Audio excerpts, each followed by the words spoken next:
Sebelum segala sesuatu ini diciptakan oleh Allah, terlebih dahulu Allah menciptakan Muhammad. Anak Abdul Arwah, wa Adam Abdul Ajsad. Saya ini bapaknya Arwah dan Adam itu bapak jasmani manusia. Berarti yang kedua Nabi Muhammad SAW itu dari segi apa itu jasmaninya, apa rohaninya. Secara rohaninya lebih tua Rasulullah, secara jasmaninya tentu saja lebih tua Nabi Adam. Agama yang tertua di dunia ini Hindu. Dan ternyata di dalam kitab Veda itu banyak cerita tentang Nabi Muhammad. Sehingga ada pakar sejarah India, seorang profesor ahli bahasa yang menulis buku tentang Nabi Muhammad dan menyerukan kepada penduduk dunia India khususnya untuk bersama-sama masuk Islam. Karena kitab Veda itu kitab yang senantiasa menanti-nantikan kehadiran Nabi Muhammad SAW. Barangkali para jamaah tahu siapa itu Dewa, pemain band Jakarta. Itu anaknya pendeta tertinggi di Bali yang masuk Islam. Dia cerita, saya masuk Islam bukan karena baca Quran, bukan karena belajar kepada ustaz atau membaca-baca buku-buku Islam. Justru saya masuk Islam karena saya membaca kitab Veda. Sebab di dalam kitab Veda itu cerita Nabi Muhammad itu lengkap. Dia bernama Al-Kiafata. Al-Kiafata itu kalau diterjemahkan ke dalam bahasa Indonesia itu orang yang terpuji. Orang yang terpuji itu kalau ditranslate ke dalam bahasa Arab Muhammad. Bapaknya adalah Wisnuyas. Wisnuyas itu artinya hamba Tuhan. Hamba Tuhan itu kalau diarahkan jadi apa? Abdullah. Dia lahir dari seorang ibu bernama Sumatri. Sumatri itu artinya orang yang setia. Orang yang setia itu kalau diarahkan jadi Aminah. Perempuan yang setia itu namanya Aminah. Dia memiliki 4 sahabat besar. 4 sahabat besarnya Nabi itu ada di dalam kitab Veda. Kita tahu 4 sahabat besar itu adalah Abu Bakar, Umar, Utsman, dan Ali. Saya ingin menjelaskan sedikit ini, kenapa ini sahabat besarnya Nabi. Abu Bakar itu orang lain, Umar orang lain, Utsman orang lain, Ali itu saudara Isa. Mereka itu termasuk as-sabiqun al-awwalun, orang-orang pertama yang masuk Islam. Rasulullah ingin mengikat 4 orang ini bukan hanya cuma saudara dalam agama, lebih dari itu ingin mengikatnya sebagai saudara dalam hubungan darah. Maka cara itu Abu Bakar itu punya anak bernama Aisyah, dinikah oleh Rasulullah. Berarti Abu Bakar itu adalah mertua Rasulullah. Rasulullah berarti menantunya Abu Bakar. Ini cara Rasulullah mengikat 4 sahabat besar. Umar bin Khattab itu orang lain. Bagaimana cara Umar orang ini? Umar bin Khattab punya putri bernama Hafsah, dinikah dinikah oleh Rasulullah, maka Umar menjadi mertua Rasulullah, dan Rasulullah adalah menantunya Umar bin Khattab pertama. Utsman masih remaja, orang lain, maka beliau dinikahkan oleh Rasulullah mendapat putrinya yang bernama Ruqayyah. Dalam perjalanan Ruqayyah wafat, diambil mantu lagi oleh Rasulullah mendapatkan Ummi Kalsum. Makanya di dalam tarikh dikatakan Utsman bin Affan itu memiliki gelar Dzun-Nuraini wal Hijrataini, memiliki dua cahaya dan memiliki dua kali hijrah. Jadi hijrah pertama ke Habsah itu Utsman ikut, ke Madinah juga. Dzun-Nuraini memiliki dua cahaya, itu adalah dua kali diambil menantu oleh Rasulullah SAW. Pertama mendapatkan Ruqayyah, wafat, diganti lagi Ummi Kalsum. Ali bin Abi Thalib memang saudara dengan Rasulullah, saudara bisa, dibek mantu bisa mendapatkan kesalahan. Berarti Ali itu anak menantu Rasulullah. Rasulullah adalah saudara sepupu sekaligus bapak mertua. Sehingga pada sekitar Nabi Muhammad SAW terdapat 4 sahabat besar. Dan inilah yang tertulis di dalam kitab. Dia memiliki 10.000 tentara. Sebelah kiri 5.000, sebelah kanan 5.000. Coba kita lihat ketika Rasulullah merebut kembali kota Mekah, beliau membawa tentara 10.000 dan menang tanpa pertumpahan darah, karena penduduk Mekah takluk menyerah kepada Nabi Muhammad SAW. Dia memiliki kendaraan yang bernama Unta. Rasulullah juga memberi nama, jadi unta kesayangannya itu namanya Qasma. Jadi kalau punya barang-barang yang kita cintai, kasih nama itu seperti Rasulullah. Untanya bernama Qasma, pedangnya bernama Zulfikar. Makanya saya punya mobil itu saya kasih nama, namanya Selamat. Kalau alhamdulillah sama.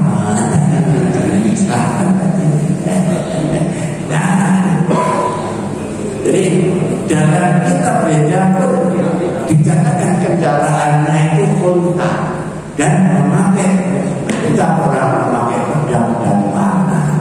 Pedangnya senjata namanya yaitu Zulfikar.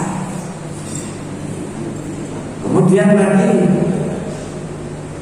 banyak kisahnya sampai kepada hadiah kendaraan dari malaikat yang dipakai beliau untuk menembus langit.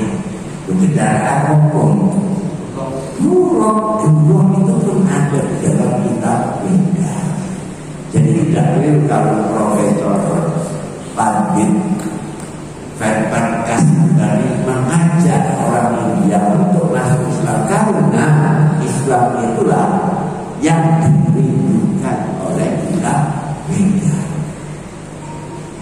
Dan saya itu waktu di Kalimantan itu teman saya banyak orang kaya, saya di Kalimantan, dan teman saya itu betul-betul waktu itu saya merahkan teman saya itu banyak dukunnya, dukun gaya. Kan mereka agamanya Hindu dan Hindu bahan. Nah suatu ketika saya minta mantra, tolong saya dikasih mantra. Mantra apa? Ya biar sehat, biar badan itu rasa nyaman.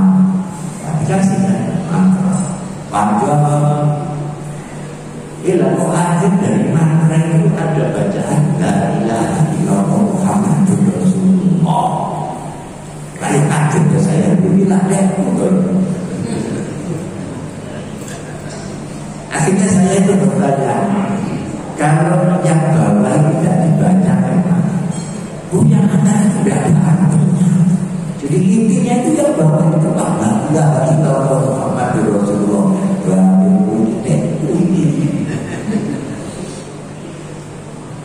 Nah, itu mantra ini. Nah, para jamaah sekalian yang saya hormati, ini di dalam kitab kita. Sekarang kitab yang tua lagi, 500 tahun sebelum Nabi Muhammad lahir, ada Nabi Musa. Nabi Musa membawakan kitab Taurat. Di dalam kitab Taurat pun menceritakan secara lengkap Nabi Muhammad SAW. Antara lain yang bapak-bapak sering baca dalam kitab kita itu Al-Hadis Sani An-Atari bin Yasar an Abil Ahbar Qala al-Amani Abi Taurat illa sifron wahidan karena yaktihu itu sunduh dalam makna Abi Fatah Tuduh Faidah Bihi Nabiyyun yang tujuh akhir zaman mau itu di Makkah bagi dulu di Madinah Rasulullah Musa Kabil Ahbar itu punya seorang ahli kitab Taurat. Seluruh isi kitab Taurat diajarkan kepada Kabil Ahbar kecuali satu halaman yang dirahasiakan. Setelah khatam kitab ditutup, dimasukkan ke dalam peti dan dikunci. Setelah si ayah ini wafat, timbullah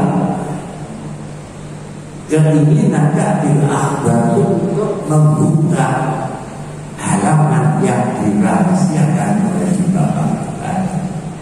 Maka ketika terbacalah Faidah Bihi Nabiyyun Yaqtul Akhir Zaman, mengisahkan tentang Nabi yang datang di akhir zaman. Mau dulu di Makkah, yang lahirnya di Makkah, wahidul di Madinah, hijrahnya di Madinah, Rasulullah Islam dan wilayahnya memiliki negeri Syam. Siapa Nabi yang punya cucu seperti itu?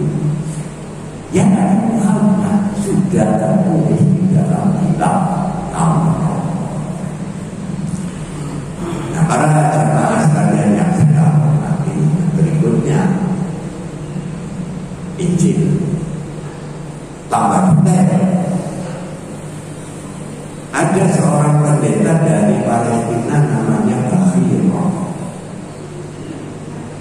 Suatu hari dia pindah rumah ke negeri Syam. Tujuannya cuma satu, ingin ketemu Nabi Muhammad. Lalu Nabi Muhammad kok ke Syam. Dia ingin membuktikan kebenaran dari kitab yang dimilikinya. Sebab dalam kitab milik Bahiro dinyatakan ketika Muhammad berusia 12 tahun, dia akan melakukan perjalanan panjang dari Makkah menuju Syam, dan selama dalam perjalanan selalu dilalui oleh awan. Ini yang ingin dibuktikan oleh Bahiro. Berarti tugasnya tiap siang itu melihat awan itu mendung. Jangan-jangan kitab saya ini bohong. Dilarang. Pada suatu siang ada pemandangan yang aneh. Segumpal awan turun rendah sekali memayungi dua orang yang lagi naik onta. Pada rombongan itu lebih dari 200 orang. Yang dipayungi cuma dua, yaitu Abu Thalib goncengan dengan Nabi Muhammad SAW yang waktu itu berusia 12 tahun. Jadi kira-kira istilahnya itu Abu Thalib itu keramat gandul gitu ya. Kalau keramat karena diingat dengan Nabi Muhammad sehingga ikut dipayungi apa. Nah, para jamaah sekalian yang saya hormati, begitu melihat pemandangan awan rendah memayungi dua orang yang air mata, maka kagetlah sebab berarti apa yang tertulis di dalam kitab saya. Maka rombongan itu dijaga, diajak masuk ke rumah Bakhiro menyatakan akan membuat pesta. Akhirnya makan bersama. Ketika makan itu Bakhiro itu melihat anak-anak yang dipanggil Allah. Ternyata pada tanda itu tidak tampak. Bakhiro bertanya kepada Abu Thalib, Tuan Abu Thalib, apakah semuanya sudah masuk ke sini? Dijawab oleh Abu Thalib, ada seorang anak yang saya suruh menjaga dagangan kami di rumah. Mari kita jemput saja biar ikut bersama sama kita makan. Keluarlah Abu Thalib dengan Bakhiro, bukan taktiknya. Sebab pohon yang di bawahnya ada Rasulullah itu daunnya itu semuanya menyatu melindungi Nabi dari terik matahari, dan pohon itu sampai sekarang masih ada. Saya punya fotonya. Ada pohon itu 1400 tahun. Nah, bertambah yakin bahwa kalau ini memang calon putusan Allah, maka untuk makan bersama.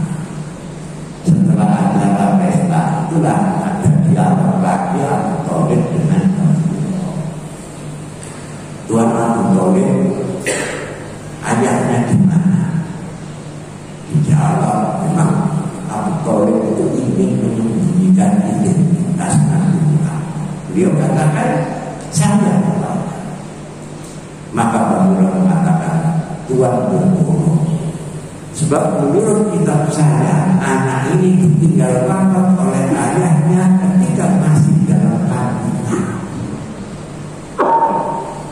Bakhiro melanjutkan pertanyaan, ibunya di mana? Dijawab oleh Abu Thalib, di Mekah. Tuan berbohong.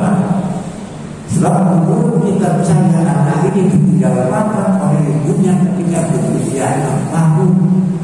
Saya tahu anak ini sekarang usianya 12 tahun. Sebab dalam kitab saya dikatakan ketika Muhammad berusia 12 tahun, dia akan melakukan perjalanan panjang dari Mekah menuju Syam, dan selama dalam perjalanan itu selalu dipandu oleh apa, dan saya melihat sendiri apa itu. Para jamaah sekalian yang saya hormati, nah berikutnya Bakhiro ingin 4 mata dengan Rasulullah. Dalam pertemuan 4 mata itu Bakhiro memohon kepada Nabi Muhammad, Tuan muda, saya mohon engkau berkenan membuka punggung Tuhan. Ada apa dengan punggung Rasulullah?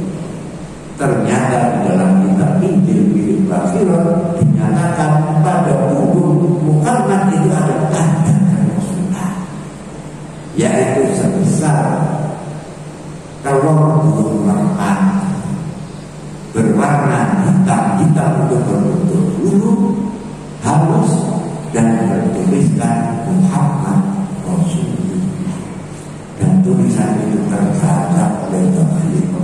Berarti ainul yakin, tahu persis tentang ada kerasulan Nabi Muhammad SAW. Maka Bakhiro pun menangis dan mencium Nabi Muhammad mulai dari ujung sampai telapak kaki, dan sambil bersyahadat padahal Nabi Muhammad belum dapat SK sebagai Rasul. Makanya di dalam Al-Quran itu dijelaskan alladzina atainahumul kitaba ya'rifunahu kama ya'rifuna abna'ahum. Orang-orang yang mendapatkan Alkitab sebelum Nabi Muhammad itu mereka sebenarnya sudah kenal dengan Nabi Muhammad seperti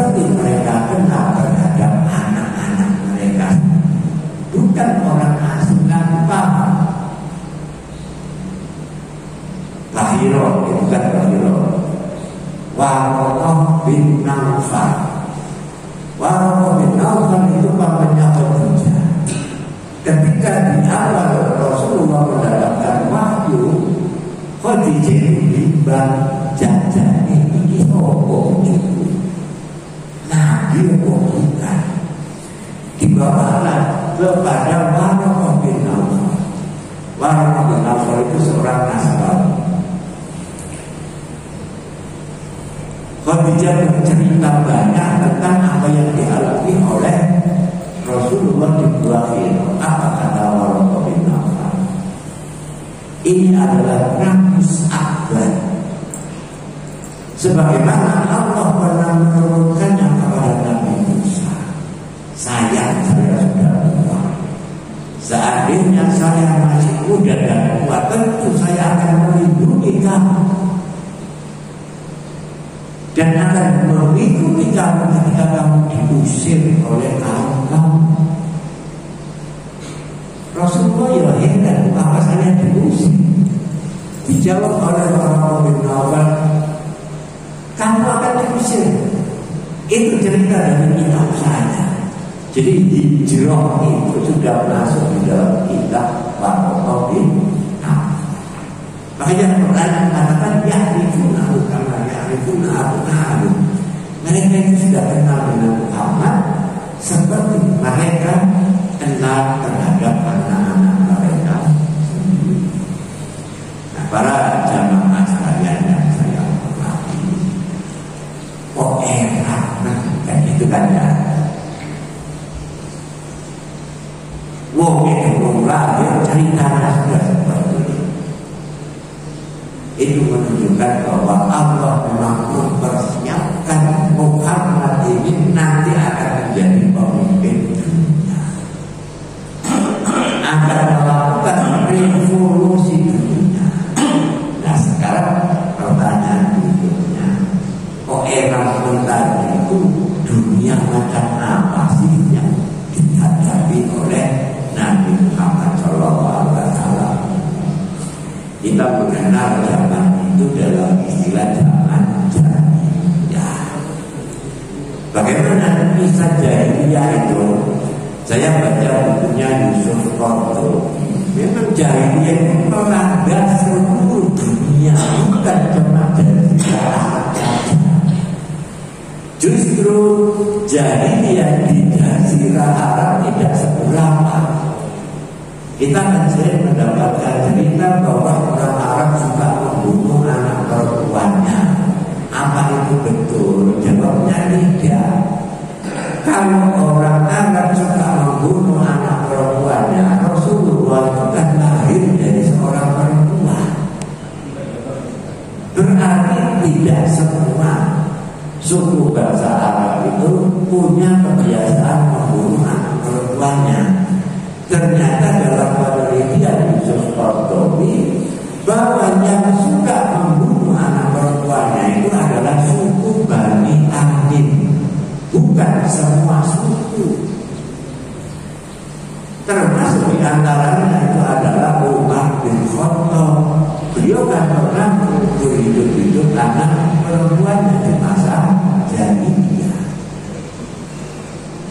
Jahiliyah yang melanda Jazirah Arab pakaian Gusti Allah. Tuhan yang disembah itu 360. Berarti kalau sehari satu tahun baru kempun oleh Tuhan Gusti Allah. Itu yang Jazirah Arab. Di luar Jazirah Arab betul-betul sangat parah.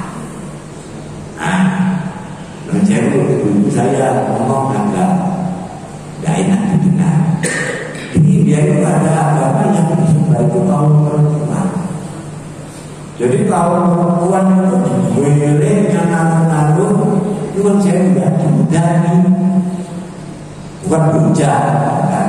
Ya itulah. Setelah itu dilakukan pesta seks secara massal di dalam. Coba bayangkan sebegitu rusaknya akhlak manusia. Dan di India pun itu juga ada sekte agama yang disembah itu kaum Nabi. Yang itu di bawah kaum Nabi diundang pesta. Sekarang aja katanya zaman kerusakan karena kan tidak ada pesta dia mengaturnya. Itu menunjukkan betapa rusaknya dunia pada waktu. Termasuk negara maju yaitu Cina. Lah Cina itu tidak maju karena kalian Gusti Allah. Gusti Allah itu orang hebat. Saya menyukai kok tak dirimu Tuhan sampai Tuhan kita. Jadi dia nanti Eropa punya agama. Bicara Amerika itu kan bukan kolonial sekitar abad 15 ya. Jadi zaman Rasulullah itu Amerika itu sih lumpur beledokan lama-lama. Sekarang kita bicara Eropa kan sudah maju ke Eropa. Ternyata Eropa mengalami masa jahiliyah yang luar biasa. Ini misalnya jahiliyah Eropa awalnya tahun 325 Masehi, berarti 200 tahun sebelum Nabi Muhammad lahir, ya tahun 325, ya berarti sekitar 250 tahun sebelum Nabi Muhammad lahir.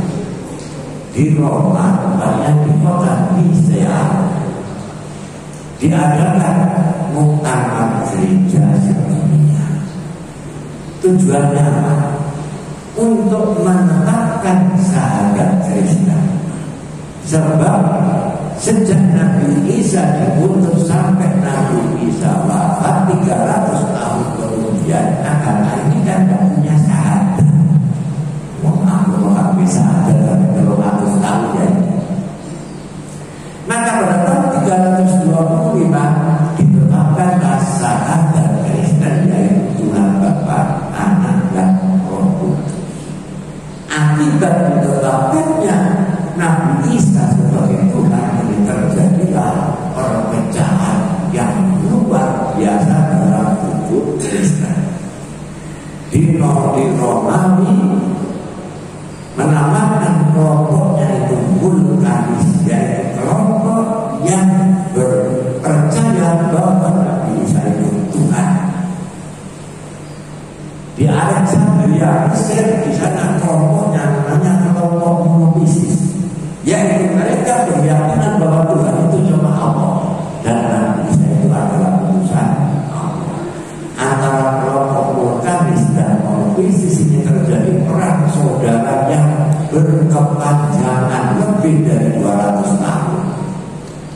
Korban dari perang itu menurut catatan ahli sejarah Inggris namanya Edward Gibbon, 25 juta orang mati. Kejadian ya. 25 juta yang tahun itu ya. Penduduk dunia masih sedikit. Perang dunia pertama itu penduduk bumi sudah banyak. Korbannya 25 juta. Tidak seberapa. Komunis akhir itu. Perang dunia kedua 50 juta yang banyak. Penduduk bumi sudah banyak. Bayangkan tahun 325 sampai tahun 650-an korbannya kali 25 juta. Selesainya perang ini kapan? Ternyata dengan diutusnya Nabi Muhammad SAW dunia ini damai, perang selesai. Dan itu bukan kata Quran. Ada seorang pendeta yang namanya Akarko, dia mengatakan begini, rasanya malu kami mengatakannya, karena satu kenyataan, dengan diutusnya Muhammad ini Kristen selamat dari kehancurannya. Itulah yang ditulis dalam Quran, wa ma arsalnaka illa rahmatan lil alamin. tidaklah kami mengutus engkau Muhammad kecuali untuk memberi rahmat bagi seluruh alam. Maka dengan diutusnya Rasulullah SAW, dunia selamat dari kehancurannya. Nah, para jamaah sekalian yang saya hormati,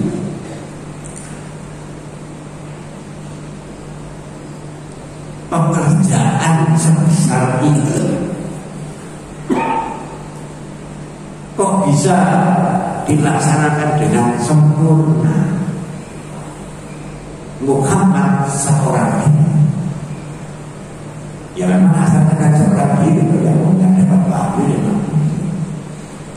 Berarti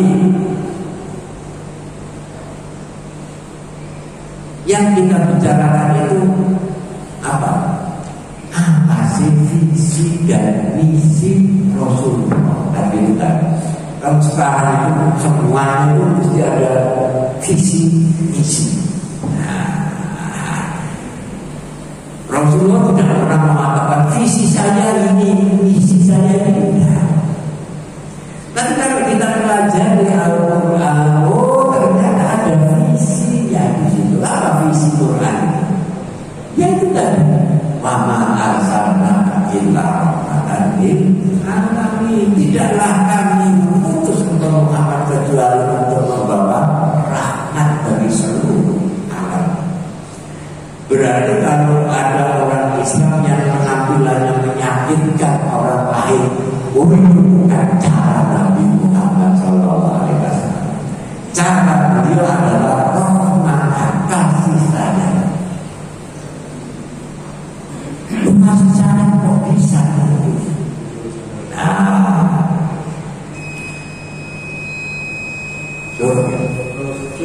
ya sudah. Kalau itu visi misi ini kita sambungkan saja. Itu nah, pada jamaah sekalian yang saya hormati, satu hati saja untuk menuntut ini. Gimana sih kepemimpinan Nabi Muhammad SAW ini? Dan ini yang perlu kita teladani dan perlu diteladani oleh pemimpin manapun juga. Suksesnya itu di sini. Beliau mengatakan begini.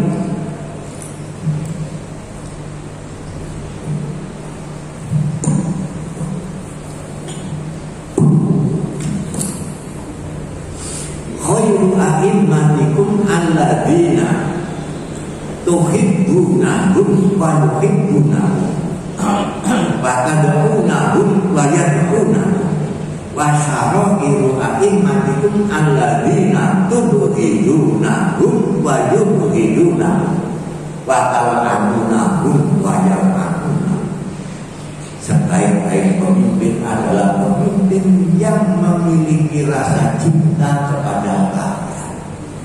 Cinta yang tulus dari pemimpin itu melahirkan cinta rakyat kepada pemimpin. Jadi sama-sama mencintai, saling mencintai. Dari rasa cinta yang murni itulah pemimpin selalu mendoakan rakyat. Doa tulus dari pemimpin melahirkan doa rakyat untuk pemimpinnya.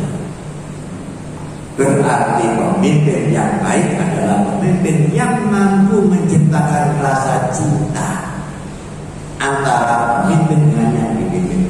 Kalau cinta itu sudah terjalin, apapun pekerjaan yang diberikan selalu dilaksanakan dengan senang hati, dengan riang gembira. Lo contoh perang yang sangat berat pada zaman Rasulullah itu perang Tabuk. Panas, terik panasnya luar biasa. Rasulullah nyamoni tentaranya itu cuma sekarung tumpuk, yo belum budal. Jajal tentara sekarang pakai sekarung beras budal dan gaya pulang, dia enggak. Kenapa mereka itu dikecakkan oleh seorang Buddha? Karena cinta gitu loh. Ya contoh cinta itu ada. Alhamdulillah saya berterima Bismillahirrahmanirrahim. Ar-Rahmanir-Rahim Maliki Yaumiddin Iyyaka na'budu wa iyyaka nasta'in Ihdinas mustaqim Shiratal ladzina an'amta 'alaihim ghairil maghdubi 'alaihim waladdallin. Amin.